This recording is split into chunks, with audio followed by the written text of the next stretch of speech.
大基本千万字，逐工要跟大家做伙来捌一日。最近天气多变化，有的人若是较敏感，就会咳痰。今仔日要甲大家小解这一日，咱同齐来看到，这读做咳，可的咳。第八条，台语字典解说，咳是形容咧嗽的声，咱讲是咳咳嗽。某人读做本条第四条变调了，读做咳咳嗽。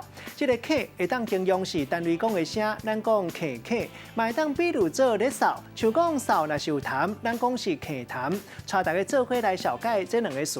头一个就是头前讲到的咳痰，这个意思就是出来甲痰咳出来。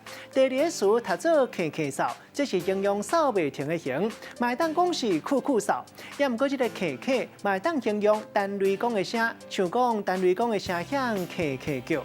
咱用一句话来举例，甲这两个词甲做伙。譬如讲阿明实在是真固执，讲袂顺车，规暝咳咳嗽，一直咧咳痰，也是无爱去互医生看。